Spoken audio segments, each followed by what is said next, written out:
Hare Nama eva kevalam, kalo nasteva nasteva nasteva gatiranyata. Hare Nama eva kevalam, kalo nasteva nasteva nasteva gatiranyata.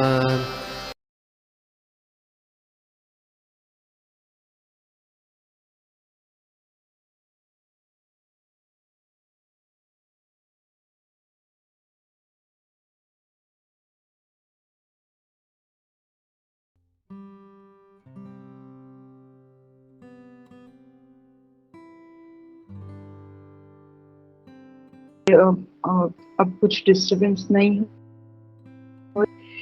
कुछ issues आ रहे हैं कि बार बार वो stuck हो रहा है network, so that's for that really very sorry. Bhagavad Gita का canto 2 chapter 9 answers by the citing the lord's version text 7। इसमें भगवान श्लोका है निश्यम निश्यम तदकृत दीक्षया दिशो विलोकय त्रयान् पश्यमान सर्वधिष्ठानमास्थाय निमश्य तथितं तपस्यो प्रदास्य च इवादये मनः।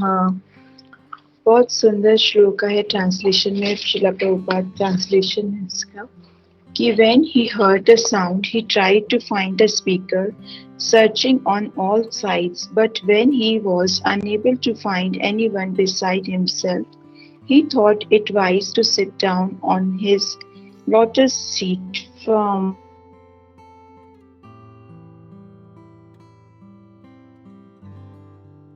give his attention to execution of analysis and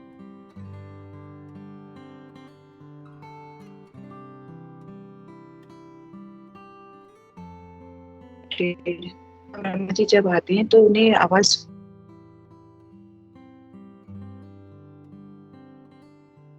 location में कोई उत्पन्न ही नहीं हुआ था। सब में सब फर्स्ट थे वो ब्रह्मा जी थे, तो उन्हें कोई भी सामने दिखाई नहीं देता है। तो वो उस समय वाइज मन के मतलब इट वाज वो सोचते कि ये समझदारी है, वाइजली वर्क है कि वो वहां पर अपने पद्मासन पे बैठ जाते हैं और तप करने लगते हैं। हमें समझा संसार में कुछ भी जी के लिए हम ब्रह्मा जी के एग्जाम्पल से प्रकट। सॉरी प्रभु जी, माता जी, मेरे पास इंग्लिश वाला भागवतम है और मैं लैपटॉप ऑन नहीं कर रही हूँ कुछ इश्यू की वजह से, और फोन में मेरा हिंदी में है। तो अगर कोई शेयर कर सकते हैं स्क्रीन तो गुड, नहीं तो फिर मैं इंग्लिश में से पढ़ पाऊंगी। पर शीला प्रभुपाद के द्वारा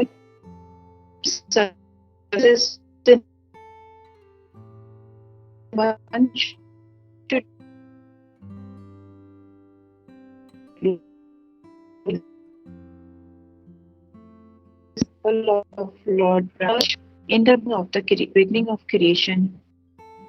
After being by Supreme Lord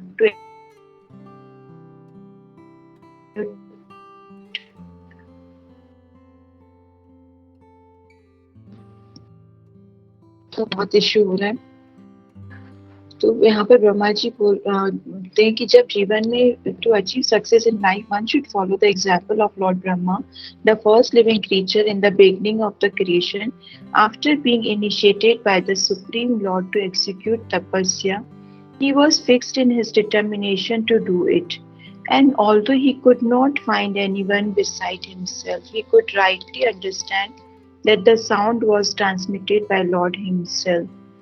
अब ब्रह्मा, इसमें ये पॉइंट बहुत अच्छे से श्री प्रभुपाद जी समझाते हैं कि जब ब्रह्मा जी कहीं पर भी हमें सक्सेस, ब्रह्मा जी के उदाहरण से हमें शिक्षा मिलती है कि हमें जो है कुछ भी चीज पाने के लिए हमें तपस्या करनी होती है। भौतिक जीवन में भी अगर हमें कुछ पाना है, जैसे कोई भी सिंगर है तो अगर उसे अपने सिंगिंग फील्ड में करना है तो उसे ठंडी चीजें नहीं खानी है, कुछ ना कुछ तरह का उसे तब करना रहता है कि अपना ध्यान रखना है गले का। एथलीस्ट है तो उसे उस तरह का ध्यान रखना पड़ता है। तो भौतिक जीवन में चाहे हम आध्यात्मिक जीवन में देखें तो हमें तब करना चाहिए जो भी जब भी। और बहुत इम्पोर्टेंट पॉइंट इसमें ब्रह्मा जी से हमें शिक्षा मिलती है कि जब हमें कोई भी परेशानी आती है लाइफ में तो हमें उसके लिए हमें तप करना चाहिए। और हमारे लिए तप क्या है, वो हमारे लिए 16 माला का जप करना है। क्योंकि जप करना भी एक जगह पर बैठकर अपने मन को शांत करके अटेंटिव जप करना भी बहुत बड़ा तप है। तो उससे हमें तप करना, और तप का फिर हमें माध्यम भी होना चाहिए कि तप हम किस माध्यम से कर रहे हैं, तप के लिए हमारा उद्देश्य क्या है, कि हमें क्या प्राप्त करना है। तो उसके लिए हमें भगवान के माध्यम से हमें तप करना है और प्रामाणिक गुरु के माध्यम से हमें तप करना है। फिर तप के लिए हमें कितना सारा ये तप भी किस तरह के होते हैं। तप 3 तरह के इम्पोर्टेंट तप बताए गए हैं भगवत गीता में 17.14, 15, 16 में, कि मन, वाणी और शरीर की तपस्या करनी होती है। कि मन से तपस्या, कि हम मन से किसी का खराब नहीं सोचें, कोई भी चीज देखते ही हम एकदम से जज नहीं करें कि अच्छा ये ऐसा होगा। या वाणी की तपस्या, बोलने से पहले हम 10 बार सोचें कि हम क्या बात कर रहे हैं, किससे बात कर रहे हैं। और इसके लिए कितने अच्छे एग्जाम्पल से भी हमें समझाते हैं कि भगवान ने हमें एक टंग दिए और उसके चारों तरफ हमारे 32 टीथ होते हैं, कि हम 32 टाइम्स उस चीज को सोचें बोलने से पहले। तो वाणी की तपस्या, वाणी से हमारा क्या निकलना चाहिए। शरीर की तपस्या, की शरीर की क्लीनिनेस, शरीर का सबसे पहले श्रील प्रभुपाद जी भी बोलते हैं कि हमें अपनी बॉडी का हेल्थ का बहुत इम्पोर्टेंट है, कि हमें हेल्थ का ध्यान रखना चाहिए। हेल्थ ठीक होगी तभी हम अपनी साधना और सेवा कर पाएंगे। हेल्थ ठीक नहीं है तो बल्कि हमें दूसरों से सेवा लेनी रहेगी।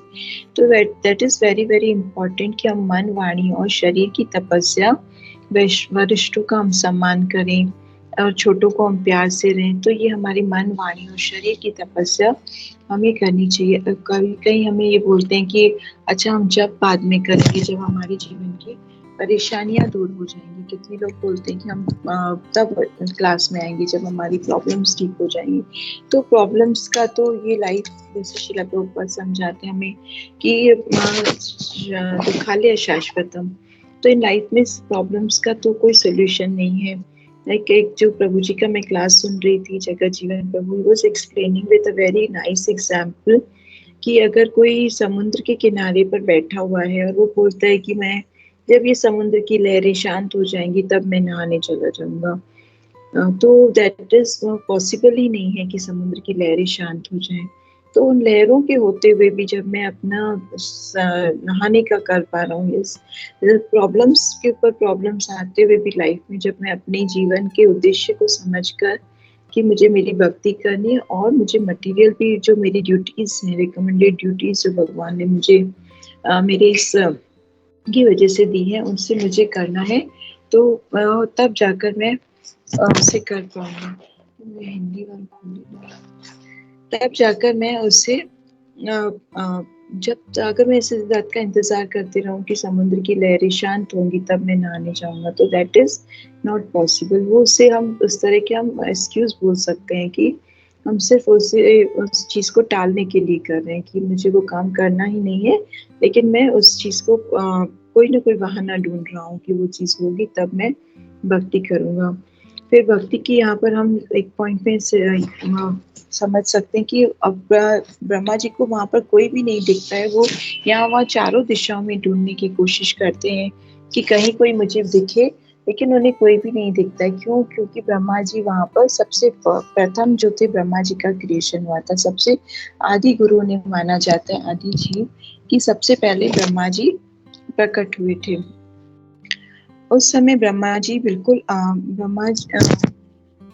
जीवन में सफलता प्राप्त करने के लिए ब्रह्मा जी के उदाहरण का अनुसरण करना चाहिए, क्योंकि सृष्टि के आदि प्राणी हैं परमेश्वर द्वारा तपस्या में दीक्षित किए जाने पर उन्होंने ब्रह्मा जी तपस्या करने का संकल्प करते हैं। वो चारों तरफ देखने की कोशिश करते हैं लेकिन उन्हें कोई भी नहीं दिखता है। तो वो समझते हैं कि ये मेरे लिए भगवान की ही ध्वनि है। उस समय ब्रह्मा जी बिल्कुल अकेले थे। तब तक कोई सृष्टि नहीं उत्पन्न नहीं हुई थी, न ही उनके अतिरिक्त वहाँ कोई अन्य था। श्रीमद् भागवतम की प्रथम स्कंद के प्रथम अध्याय के प्रथम श्लोक में ब्रह्मा जी को श्री भगवान ने अंतःकरण से दीक्षा दी थी। भगवान, हम जैसे बोलते कि भगवान Krishna is within our heart, तो भगवान हमारे अंदर ही बैठे हुए हैं। तो भगवान जो है ब्रह्मा जी को वो दीक्षा देते हैं, उन्हें वो इंस्पिरेशन आता है कि अब उन्हें तप करना चाहिए। भगवान प्रत्येक जीवात्मा के भीतर परमात्मा के रूप में स्थित है और उन्होंने ब्रह्मा जी को इसलिए दीक्षित किया क्योंकि वो दीक्षा लेने के लिए तैयार थे। इसी प्रकार जो भी दीक्षा लेने का इच्छुक होता है उसे भगवान दीक्षा दे सकते हैं। तो यहाँ पर एक पॉइंट ये भी आता है, जैसे हम 15.15 में समझते हैं श्लोक में कि जब हमारे भगवान ही हमारे अंदर वो प्रेरणा देते हैं कि हमें किस तरह से भगवान की तरफ से हमारे पास फॉरगेटफुलनेस, रिमेम्बरेंस भगवान की आती है। 15.15 पुरुषोत्तम योग में भगवान बोलते हैं, सर्वस्य चाम हृदि सन्निष्ठ विष्टु मद समृद्धि ज्ञान प्रमोनंच वेदेश सर्वे रमेव वेदो वेदांत कृत विविम चाहम। मैं प्रत्येक जीव के हृदय में आसीन हूँ। मुझसे ही स्मृति, ज्ञान और विस्मृति होती है। मैं ही वेदों के द्वारा जानने योग्य हूँ। निसंदेह मैं वेदांत का संकलन करता तथा समस्त वेदों को जानने वाला हूँ। तो भगवान जो है वो ही उन्हें प्रेरणा देते हैं कि उन्हें भगवान से दीक्षा मिलती है, भगवान का नाम उन्हें प्राप्त होता है। लेकिन इस यहाँ एक पॉइंट और समझ में आता है कि कभी कभी कुछ लोग बोलते हैं कि भगवान हृदय में है तो भगवान ही मुझे दीक्षित करेंगे। लेकिन ऐसा नहीं है कि भगवान, क्योंकि हम उतने प्योर नहीं हैं। ब्रह्मा जी इतने प्योर थे और श्रील प्रभुपाद जी भी यहाँ पर समझाते हैं कि ब्रह्मा जी जो थे वो आदि गुरु हैं और ब्रह्मा जी को भगवान ने दीक्षा दी क्योंकि वो इतने प्योर थे ब्रह्मा जी। और हम ब्रह्मा जी की तरह नहीं है कि हम ये समझे कि हमें भगवान अंदर से ही दीक्षा देंगे। तो हमें गुरु परंपरा से जुड़कर हमें दीक्षा मिलती है। और ये जो प्रमाणिक गुरु और गुरु की परंपरा एक, और जैसे गुरु परंपरा के उसमें भी हमने लेक्चर्स में सुनते हैं कि गुरु परंपरा जो है वो 4 तरह की संप्रदाय से जुड़कर हमें गुरु परंपरा से हम कनेक्ट होते हैं। जैसे ब्रह्मा जी का सबसे ब्रह्म संप्रदाय, हम उसी संप्रदाय को फॉलो करते हैं। इस्कॉन को हमारे गुरु माधवाचार्य आचार्य हैं। और फिर रुद्र संप्रदाय है, वहाँ पे विष्णु स्वामी हैं जो कनेक्ट करते हैं। श्री संप्रदाय में रामानुजाचार्य और कुमार संप्रदाय। तो ये 4 तरह के संप्रदाय हैं जिससे गुरु परंपरा का के थ्रू हम कनेक्ट हो सकते हैं। क्योंकि बिकॉज हम इतने प्योर नहीं है कि हम अंदर से हार्ट में अंदर बैठे हुए भगवान से हमें डायरेक्ट दीक्षा मिल सके। ब्रह्मा जी बहुत प्योर थे और ब्रह्मा जी आदि गुरु हैं, तो उन्हें भगवान से स्वयं ही दीक्षा दी थी। जैसा कि बताया जा चुका है कि ब्रह्मा इस ब्रह्मांड के आदि गुरु हैं और चूंकि स्वयं भगवान ने उन्हें दीक्षा दी, अतः श्रीमद् भागवतम की कथा शिष्य गुरु परंपरा से चली आ रही। इसलिए श्रीमद् भागवतम की वास्तविक कथा संदेश प्राप्त करने के लिए मनुष्य को चाहिए कि शिष्य परंपरा में आ रहे गुरु के पास जाए। यहाँ पर हमें श्रील प्रभुपाद इस श्लोक के थ्रू बहुत अच्छा ये इंस्ट्रक्शन दे रहे हैं कि हमें गुरु परंपरा के थ्रू हमें गुरु से कनेक्ट होना चाहिए। और यहाँ पर एक पॉइंट ये भी बहुत अच्छा बताया गया कि इच्छा होनी चाहिए दीक्षा लेने के लिए। मेंटोर्स जो है, काउंसलर, उनका कार्य कि वो उन्हें तैयार करें डिवोटीज को, बट वो उन्हें फोर्स नहीं कर सकते क्योंकि अंदर से जब तक वो इच्छा नहीं होगी भगवान को पाने की तब तक हमें नहीं प्राप्त कर सकते। लाइक यहाँ पर एक एग्जांपल ध्रुव महाराज का भी आता है कि ध्रुव महाराज को और भगवान कैसे उस टाइम कृपा करते हैं, जिसके अंदर इच्छा होती है भगवान उसके लिए पास अपने रिप्रेजेंटेटिव को भेजते हैं कि वो उन्हें भगवान की तरफ ले जाए, उन्हें नाम की दीक्षा दे। जैसे ध्रुव महाराज का एग्जाम्पल हम देखते हैं कि ध्रुव महाराज को भी भगवान कैसे नारद मुनि को भेजते हैं कि उन्हें जाकर दीक्षा दे, उन्हें जाकर मंत्र दीक्षा दे कि ओम नमो भगवते वासुदेवाय का जप करें। और वो भी उन्हें परखते हैं पहले ध्रुव महाराज को, काफी सारे उन्हें अलग अलग टाइप से उन्हें समझाने की कोशिश करते हैं कि क्या हुआ, आपकी मम्मी माता जी ने ऐसा बोला तो कि तुम मेरी कोख से जन्म लोगे तभी तुम यहाँ पर अपने पिता की गोद में बैठ पाओगी, या तुम जाकर भगवान की स्तुति करो। भगवान की तपस्या करना बहुत डिफिकल्ट है, तो तुम वापस घर चले जाओ, कोई बात नहीं, सब सही हो जाएगा, तुम्हारे फादर, आपके फादर फिर से आपको प्यार करने लगेंगे। लेकिन ध्रुव महाराज के अंदर वो निष्ठा थी, उस टाइम उन्हें वो भगवान को पाने की चाह थी, उन्हें वो चाहिए था कि नहीं, भगवान जो उनकी माता ने उन्हें बोला था कि विष्णु भगवान ही तुम्हें सब कुछ प्रदान कर सकते हैं, तो भगवान को पाना चाहते थे। भगवान इतने करुणा वत्सल है कि उन्हें भक्त का वो पता चलता है कि ये मेरे पास आना चाहता है, तो उसका रास्ता सुगम करने के लिए भगवान उसे गुरु को भेजते थे, अपने रिप्रेजेंटेटिव को भेजते हैं। इसी तरह का एक एग्जाम्पल आता है कि शीला प्रभुपाद हमारे कि बाहर इतना बाहर के विदेश फॉरेन कंट्रीज में हमारे जो गुरु महाराज हैं उनके अंदर वो एब्सोल्यूट ट्रुथ को जानना था, सत्य की खोज करनी थी। भगवान जानते थे कि ये सब उनका प्रयास चल रहा है कि वो पाना चाहते, तो वो उन्हें शीला प्रभुपाद को वहां भेजते हैं अपने रिप्रेजेंटेटिव के रूप में कि वो उन्हें दीक्षा दें, वो उन्हें मार्गदर्शित करें, तो वो उस भगवान से कनेक्ट हो पाए। इसी तरह से हम एग्जाम्पल देखते हैं कि रामायण से भी कि भगवान राम जी जब भरत महाराज आते हैं यहाँ पर भगवान के पास कि से प्रार्थना करने के लिए कि भगवान आप वापस चले अयोध्या में, तब उस समय भगवान अपनी पादुका देते हैं भरत जी को कि अब ये पादुका आप मेरी ले जाओ। और पादुका का मैंने एक लेक्चर में सुना था कि पादुका जो है वो भगवान के आचार्य का, भगवान के रिप्रेजेंटेटिव का ही कार्य करती है। जैसे ही भगवान की वो पादुका को राज सिंहासन पर बिठाया जाता है तो वहाँ के लोग बड़े खुश हो जाते हैं और वहाँ पर वो भगवान का प्रेजेंस वो फील कराते हैं। उस पादुका से की सेवा करते हुए वहाँ पर वो सब अच्छे से अयोध्या में कार्य चलने लगता है। तो इसी तरह पादुका को भगवान के आचार्य बताया गया है कि भगवान जो है वो अपने आचार्यों को, अपने जो क्लोज हैं भगवान के, उनको भेजते हैं, गुरु को भेजते हैं हमारे पास कि वो हमें प्रशिक्षित कर सके, वो हमें रास्ता दिखा सके कि हमें किस तरह से भगवान को पाना है। जैसे हम पहले भी देखते हैं कि आचार्य जो है वो काफी टाइम तक कठोर तप करते हैं, तब जाकर वो भगवान को प्राप्त करते हैं। और हमारे लिए वो रास्ता भगवान ने इतना इजी कर दिया कि हम गृहस्थ में रहते हुए हम अपनी मॉर्निंग साधना करते हैं। और श्रीला प्रभुपाद हमें बोलते हैं कि हम जब मॉर्निंग साधना करते हैं, भगवान के चरणों का आश्रय लेते हैं, तो हमें भगवत प्राप्ति, इस जन्म में हमें भगवत प्राप्ति हो सकती है, हो जाती है। तो इसमें पादुका के एग्जाम्पल से आता है कि आचार्य जो है भगवान अपने शिष्यों को, अपने आचार्यों को भेजते हैं हमारे पास, और वो आचार्य वहाँ पर वैकुंठ में भगवान के चतुर्भुज रूप में वहाँ रह रहे होते हैं। लेकिन वहाँ यहाँ वो हमारे लिए सिंपल हमारे जैसा स्वरूप धारण कर कर आते हैं कि हमें दीक्षा देने के लिए, हमें नामदान देने के लिए आते हैं आचार्य। तो it's a very important point, it's like very heart touching कि वो वहां से मतलब हमारे लिए हमारे टाइप का स्वरूप लेकर आते हैं। क्योंकि अगर हम चतुर्भुज रूप में देखेंगे तो हम इतने क्लोजली हम उनसे नहीं हो पाएंगे, तो हमारे टाइप का वो ह्यूमन बर्थ लेकर यहाँ पर हमारा उद्धार करने के लिए आते हैं। और फिर इसमें इम्पोर्टेंट एक पॉइंट ये भी आता है कि भक्ति जीवन के हमारे सिद्धांत क्या है। इसके लिए 3 प्रोसेसेस होते हैं कि संबंध, अविद्य एंड प्रयोजन। सबसे पहले हमारा संबंध,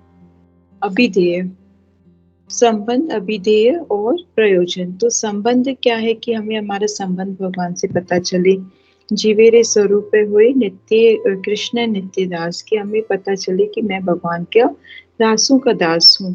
फिर प्रयोग अभिधेय में हमें लगता है कि हम किस तरह से हम श्रवण करें, सेवा करें, क्या प्रोसेस है उसका।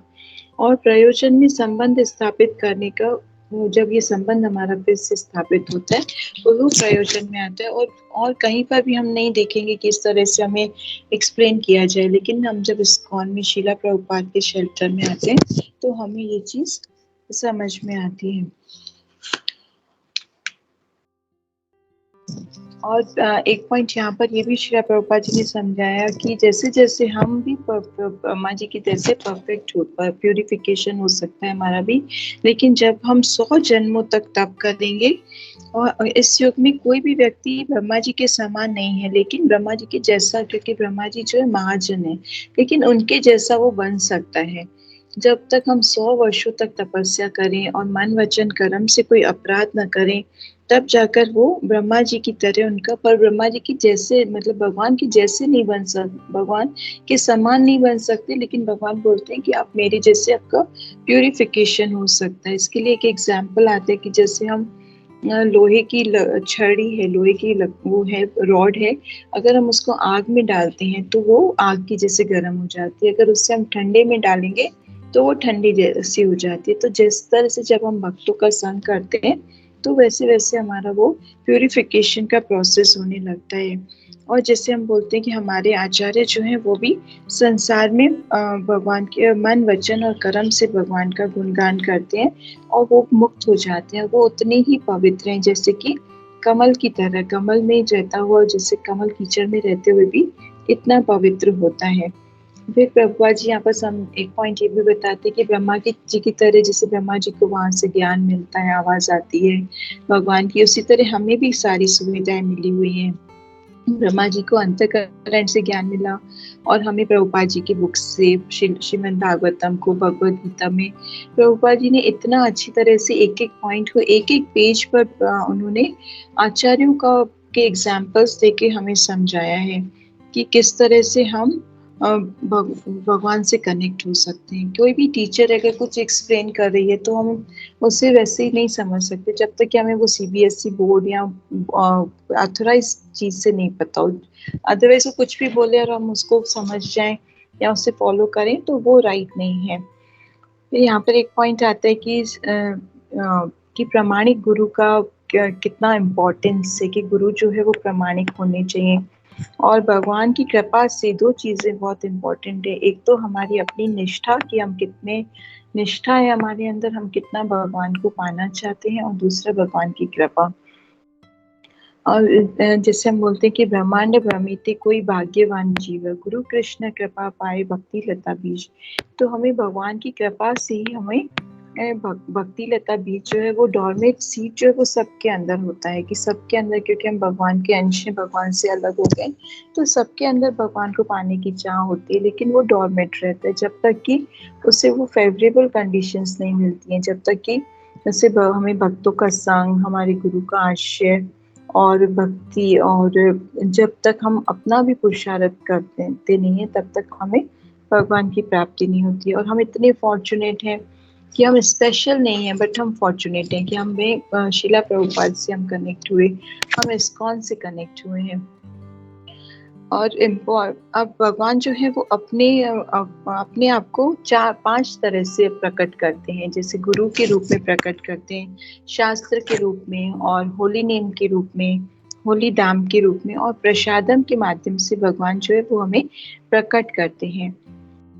और गुरु जो है वो भगवान के साक्षात प्रतिनिधि बनकर, रिप्रेजेंटेटिव बनकर हमारे पास आते हैं।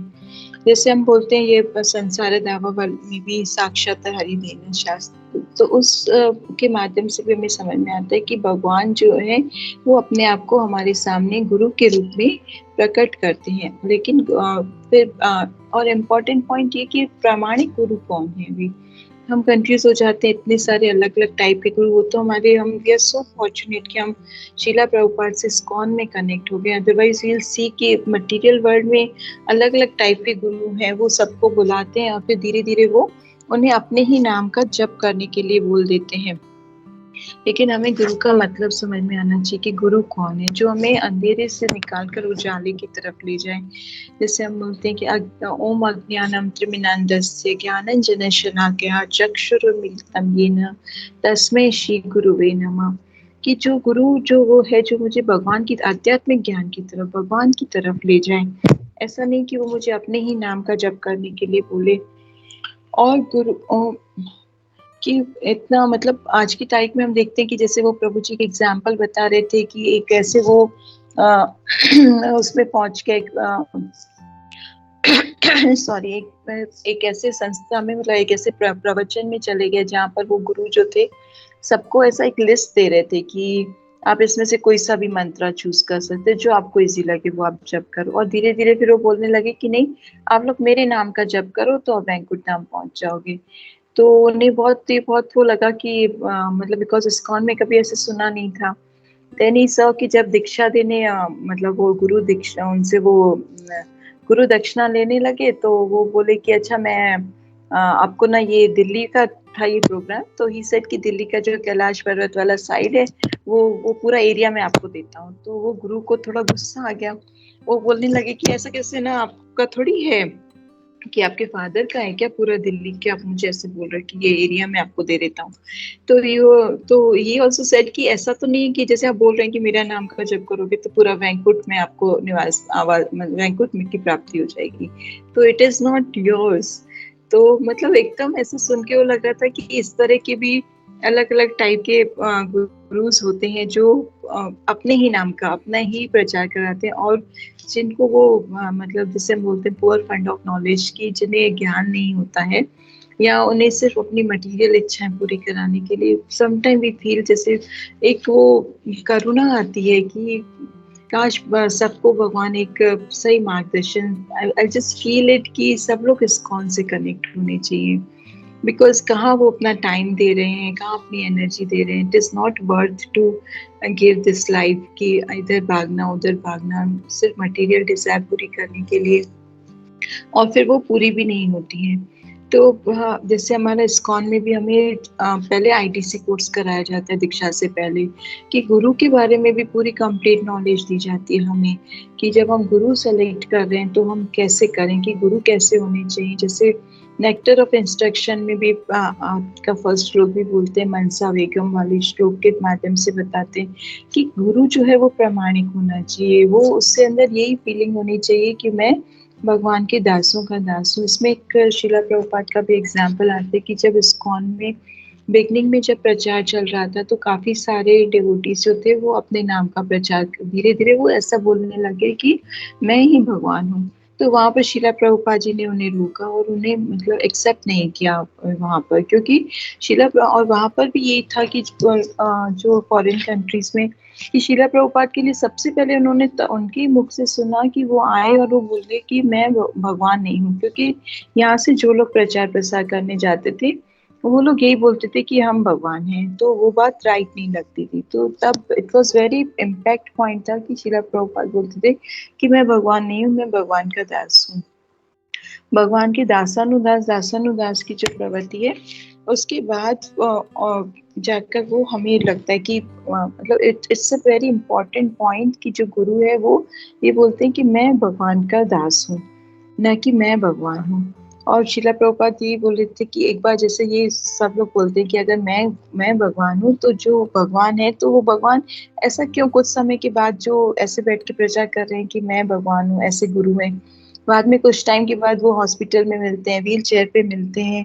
तो इट इज नॉट ना कि भगवान होकर आप इस तरह की कंडीशन में आ गए हैं। तो और तो ये इम्पोर्टेंट पॉइंट इससे हमें समझ में आता है कि हमें गुरु का भी सिलेक्शन कैसे करना चाहिए। और यहाँ पर इस श्लोक में ये भी बताया कि one should however think himself on the level of the Brahma to be initiated directly by the Lord। जो हमने अभी भी बोला कि हम इतने प्योर नहीं है कि हम सोचें कि हम भगवान से हमें डायरेक्ट मन से दीक्षा मिल जाएगी। Because in the present age no one can be accepted as be pure as Brahma, the post of Brahma to be officiate in the creation of the universe is offered to the most pure living being, and unless one is so qualified one cannot accept to be treated like Brahmaji directly. But one can have the same facilitate allowed by devotees of the Lord through the spiritual instruction as revealed in the Bhagavad Gita Srimad Bhagavatam, and also through the bona fide spiritual master available to the sincere soul।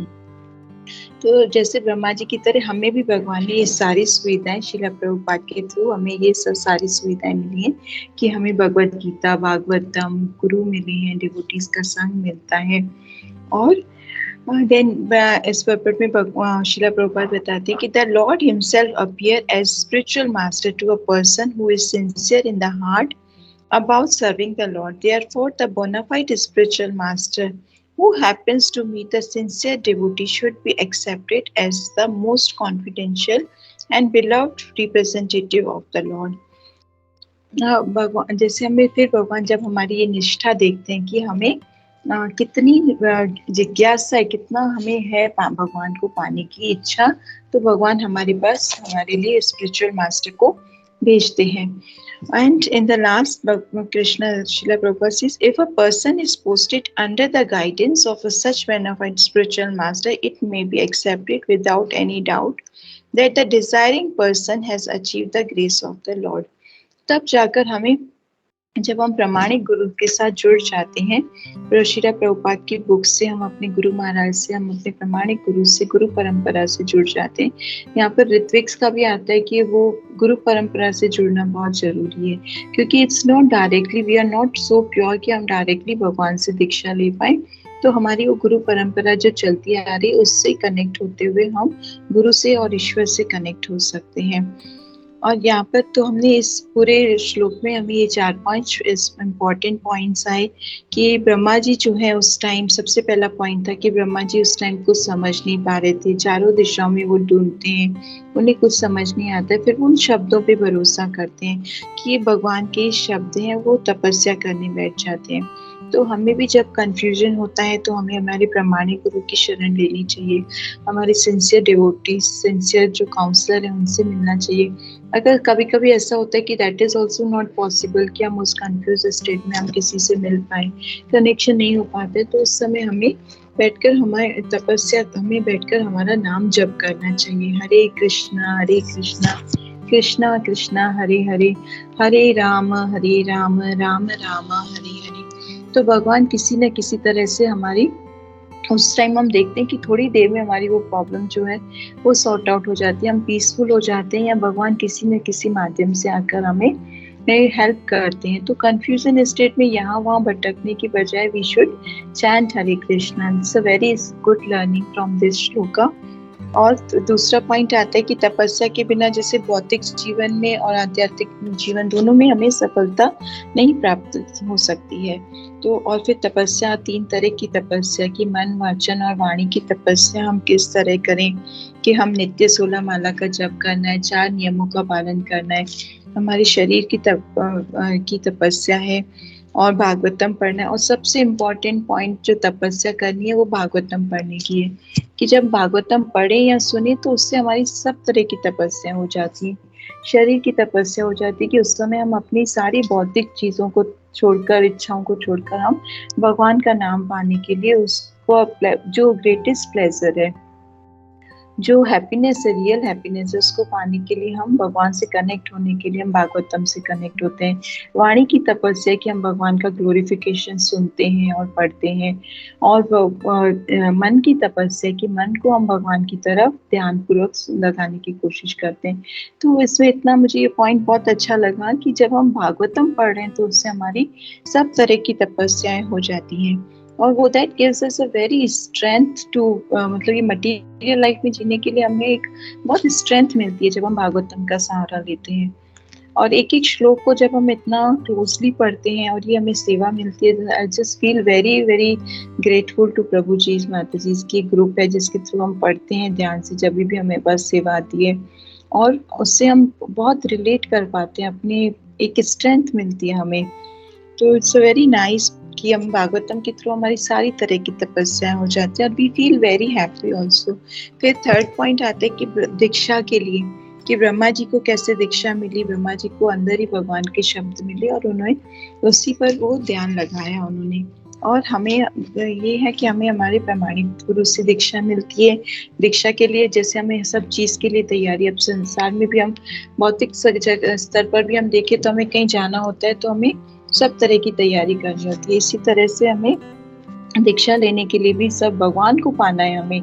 It's not a very, मतलब बहुत छोटी चीज़ नहीं है. तो दीक्षा पाने के लिए भी हमें पूरी हमारी तैयारी करनी होती है कि हम 16 माला का जप करें, 4 रेगुलेटरी प्रिंसिपल का फॉलो करते हैं, वैष्णवों को रिस्पेक्ट दे रहे हैं, उनकी बात को समझ रहे हैं. और बहुत इम्पोर्टेंट पॉइंट, हम बहुत लॉयल बनकर चल रहे हैं अपनी परंपरा के साथ में, उसको सिंसियरली फॉलो करें. Because we are very very fortunate कि हमें यहाँ पर हम आए, हमें भगवान ने यहाँ पर शरण दी, otherwise it's very difficult to survive here. उसके बाद ये हम स्वयं भी पालन कर रहे हैं और उसका प्रचार भी कर रहे हैं। और एक पॉइंट आता है कि भगवान को हम प्रसन्न प्रसन्न कैसे कर सकते हैं। तो भगवान को प्रसन्न करने के लिए जैसे बहुत सारे पॉइंट आते हैं कि हमें ऐसा व्यवहार, 12वें अध्याय में भगवान बताते हैं कि भक्त मुझे ऐसा भक्त है वो प्रिय है, जो इस तरह से करता है, वो मुझे जो बहुत साधना करता है। पर लास्ट में भगवान 18वें अध्याय में बोलते हैं कि जो भी भक्त जो वो मुझे प्रिय है, जो मेरी वाणी का प्रचार करता है, वो मुझे सबसे अधिक प्रिय है। तो वो भगवान के नाम का प्रचार करना है हमें। पर प्रचार से पहले जैसे भक्ति सिद्धांत सरस्वती ठाकुर बोलते हैं कि 24 hours of preaching and then you speak. तो मतलब प्रीचिंग का मतलब ये नहीं कि हम सिर्फ क्लास दे रहे हैं, प्रीचिंग का मतलब है हम उसे कितना एनालाइज कर रहे हैं, कितना हम उसका आत्मसात कर रहे हैं, और उसके बाद वो हम दूसरों में भी बांट रहे हैं। क्योंकि इम्पोर्टेंट चीज़ ये आती है कि हम कहीं भी जाते हैं तो हमें वो एक लव और केयर दिखनी चाहिए। जैसे इस्कॉन के डिवोटीज में हम देखते हैं कि सब एक दूसरे को सपोर्ट करते हैं, एक दूसरे के लिए प्रार्थना करते हैं, उन्हें सपोर्ट करते हैं भक्ति में, सेवा में आगे बढ़ने के लिए। तो इस तरह से हमें अपना अपना भी पालन करना है। अपना जो हमारी ड्यूटीज़ हैं, मटेरियल ड्यूटीज़ हैं, जो हमारी as a mother, as a father, जो भी ड्यूटीज़ हैं, एज अ स्टूडेंट, उन ड्यूटीज़ को पालन करते हुए हमारी अपनी मॉर्निंग साधना, और फिर भक्तों का संग करना है। Association is very important. और उसके साथ साथ हमारे अंदर वो करुणा, जैसे शीला प्रभुपाद को इतनी करुणा थी कि वो बाहर जाकर अपने गुरु के वचन का पालन करने के लिए सब में वो कृष्ण नाम, कृष्ण प्रेम दिया उन्होंने। तो इतने सारे लोग, अभी इतनी सारी जीवात्माएं जो हैं उस नाम के सहारे इतना दे आर वेरी पीसफुल कि भगवान के नाम पे सिंगिंग करना, डांसिंग करना, प्रसादम खाना, we feel we are very very fortunate कि हमें भगवान का प्रेम मिला है। तो मैं आपसे यही प्रार्थना करूंगी कि जो ये श्लोक के माध्यम से मैंने पढ़ा, सुना, समझा, उससे मैं आत्मसात कर पाऊँ, अपने अंदर उसे ले पाऊँ। और मुझसे कुछ भी त्रुटि हुई हो तो प्लीज आप मुझे माफ करें। वांछा कल्पतरुण्यस्य कृपा सिंधु वच पतिता नाम पावनेभ्यो वैष्णवेभ्यो नमो नमः। हरे कृष्ण। और भी यहाँ पर वरिष्ठ प्रभु जी, माता जी से आप अपने पॉइंट शेयर कर सकते हैं। थैंक यू प्रभु जी। हरे कृष्ण।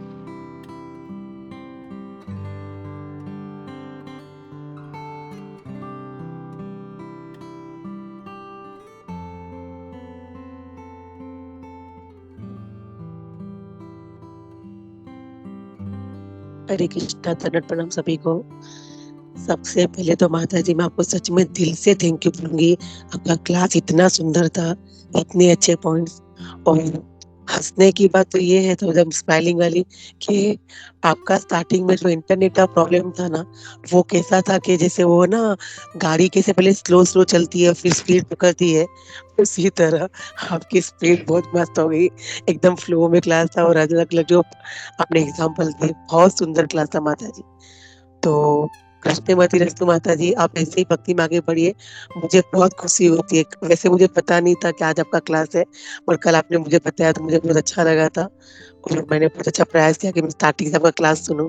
और मुझे सुबह जब आपने स्टार्ट किया तो मुझे ऐसे लग रहा था कि माय गॉड, माता जी ने इतनी मतलब आप इतना अच्छा क्लास देते हो। मैं सोच रही थी बाप रे, माता जी ने इतना अच्छा तैयारी किया होगा, और माता जी क्लास हमेशा सुंदर देती है। तो ऐसा नहीं कि वो पूरा मेहनत ये हो जाए, क्योंकि वो स्टार्टिंग में बहुत दुख हो रहा था कि वो बहुत ही आवाज कट रहा था। बट अपने ना स्पीड करती है ट्रेन, ऐसा हो गया कि एकदम फ्लो बराबर एकदम फटाफट करके। बहुत अच्छा लगा माता जी, थैंक यू सो मच। हरे कृष्णा और धन्यवाद प्रणाम सभी को। थैंक यू माता जी। कृष्णाज मर्सी। मुझे भी लग रहा था कि इंटरनेट आज इतना वो हो रहा है, लैपटॉप काम नहीं कर रहा है, तो मोबाइल से ले रही हूँ, लेकिन फिर वो अभी टचवुड अभी थोड़ी देर के लिए अच्छा चला इंटरनेट। तो नहीं तो ऐसे लग रहा था कि शायद कुछ अपराध हुआ है कि क्या, मालूम नहीं कि क्यों आज इंटरनेट ऐसे कर रहा है कि मैं कुछ बोल नहीं पाऊंगी या कैसे होगा। But it's Guru Maharaj mercy, माता कृष्णा जी जी, मर्सी। माता जी नेगेटिव कभी नहीं सोचने का, कभी जितना भी हो सके हमको नेगेटिव नहीं सोचना चाहिए। हमें सीधा फर्स्ट सेंटेंस हमारा यही होना चाहिए कि कृष्णा प्लीज हेल्प मी। मैंने बहुत अच्छे से प्रयास किया, तैयारी की क्लास की, तो मेरा जो भी इंटरनेट का प्रॉब्लम है, जो भी हो, हम नेगेटिव सोचेंगे तो बहुत सारी बातें ऐसी होती है जो नेगेटिव ही होती है। तो पॉजिटिव सोचेंगे हमेशा। मैं आपको पहले भी बोलती थी माता जी, पॉजिटिव सोचिए, पॉजिटिव सोचिए, पॉजिटिव सोचिए। आपने इतना अपने भगवान तो मटीरियल लोगों की बातें पूरी करते, तो आपका तो ये स्पिरिचुअल है, मतलब से कनेक्टेड है, तो भगवान पक्का सुनने वाले हैं। तो जितना भी हो सके हमें प्रयास यही करना चाहिए कि हम पॉजिटिव सोचे, पॉजिटिव बोले, क्योंकि जो सोचेंगे वो बोलेंगे और वो होगा। तो बेटर है कि हम अच्छा सोचे, अच्छा बोले, तो अच्छा ही होगा। तो मुझे दुख हो रहा था कि माता जी ने इतना अच्छे से प्रयास किया है, तो लेकिन जैसे जैसे पूरा चलता गया और अभी एंड में तो 5-10 मिनट का जो था, तो इतनी स्पीड पकड़ लिया आपने, जैसे वो ना वो ट्रेन लेट हो जाती है तो कवर अप हो जाता है, नहीं वो जो चलाने वाला था वो कवर कर लेता है, उसी तरह हो गया अभी। तो माता जी प्लीज हमेशा पॉजिटिव सोचिए, एंड ऑल द बेस्ट माता जी। हरे Krishna. Thank you, Mata. Yes, Mata. Thank you so much for your guidance. Thank you very much, Mataji. हरे कृष्णा। आवाज आ रहा है मेरा माता जी? हरे कृष्णा प्रभु जी। प्रभु जी या हरे कृष्णा माता जी। पहले तो थैंक यू माता जी, बहुत अच्छा सेशन था और काफी अच्छा रहा, और बहुत सारे पॉइंट्स आपने जमा करके अपने रेफरेंसेस दिए और फिर फाइनली फिर से इसको अच्छे से समराइज भी कर दिया। और ब्रह्मा जी की लाइफ से हम लोग को यही सीखने मिलता है कि हम लोग को अपना जीवन जो है तप करने के लिए यूज करना चाहिए। ये जो आज के श्लोका का जो एसेंस है, ये बहुत अच्छी तरह से आपने प्रेजेंट किया। थैंक यू माता जी। हरे Krishna. Thank you. Hare Krishna.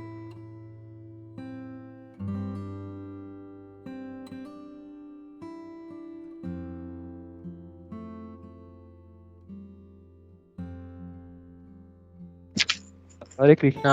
दंडवत प्रणाम माता जी। साधु साधु। बहुत सुंदर आपने ये श्लोक के माध्यम से इतना अच्छा ये समझाया है, जो हमें प्रामाणिक संप्रदाय में गुरु महाराज के शरण जाना चाहिए और जो उनकी आज्ञा है उसे धैर्य से श्रवण करके और उसको पालन करना चाहिए। धन्यवाद माता जी। साधु साधु। माता जी, मैं सिर्फ इसमें एक पॉइंट ऐड करना चाह रहा था। जैसे ये हम देखते हैं कि ये जो श्लोक है, इसमें ब्रह्मा जी को जो वो सुनाई दिया, वो आकाशवाणी भी कह सकते हैं, 2 अक्षर, जैसे कल के श्लोक में देखा तप।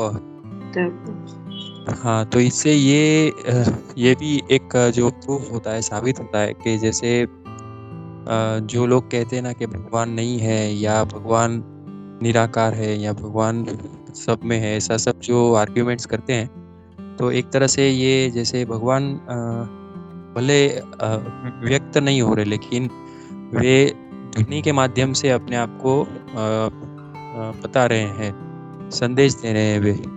और वो ऐसा मतलब ये एक जैसे ये आकाशवाणी, और एक बार ये जैसे कंस जो था वो जैसे देवकी जी और वसुदेव जी को लेके जा रहे थे, वो एक तरह से वैष्णव सेवा ही हो जाती, लेकिन उधर ही उनको भगवान ने वो आकाशवाणी करके उनको बता दिया। तो वो जो थी, वो जो आकाशवाणी, और ये भी जो ब्रह्मा जी को भी जो ये संदेश मिला, ब्रह्मा जी ढूंढ रहे थे लेकिन उन्हें नहीं मिला, लेकिन उन्होंने फिर ये धैर्य रख के वो उसमें उनका जो वो भगवान का आदेश समझ के उनको फॉलो किया। तो ऐसे जो लोग मतलब ऐसा कहते हैं कि भगवान ऐसे अव्यक्त हैं, वो मतलब उनका कुछ है ही नहीं, सिर्फ हमें उनको प्रेयर करना है, तो भगवान रेसिप्रोकेट भी करते हैं किसी ना किसी रूप में। अगर वो अव्यक्त हैं तो भी वो ध्वनि स्वर के माध्यम से वो अपने आप को व्यक्त करते हैं। मैं एक पास्ट टाइम सिर्फ शेयर करता हूँ, हिज होलीनेस राधा गोविंद गोस्वामी महाराज जी का। वे एयरपोर्ट से आ रहे थे, आप बहुत सुना भी होगा, वो स्वयं महाराज बता रहे थे कि वे एयरपोर्ट से आ रहे थे, तो वहाँ पे एयरपोर्ट में वहाँ पे वे कुछ देर उनको रुकना हुआ, तो उनको फिर वहाँ पे एयरपोर्ट में के एक अफसर के यहाँ उनको वो बैठना हुआ।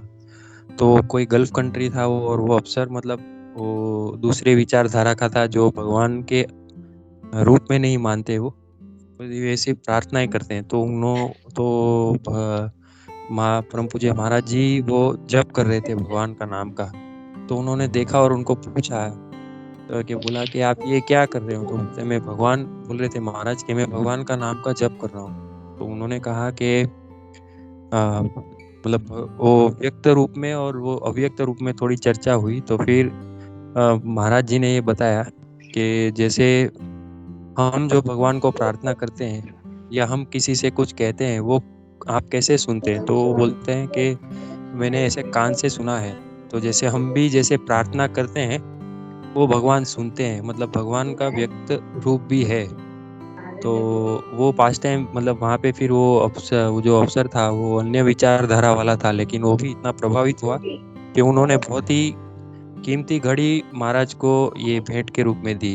तो यहाँ पे भी जैसे भगवान जो है वो अपनी वाणी से अपने आप को प्रतिपादित करते हैं कि भले ही किसी भी रूप में आप मुझे अगर समझ रहे हैं, लेकिन मैं एक पर्सनल फॉर्म भी है जो भगवान बोलते भी हैं। और यहाँ पे जैसे उन्होंने ये कंस को भी कहा, और अभी यहाँ पे ये जैसे ब्रह्मा जी को भी उन्होंने निर्देशन दिया, तो उससे ये एक बात समझ में आई थी, इसलिए शेयर किया। हरे कृष्णा, दंडवत प्रणाम आपको और सभी भक्तों को।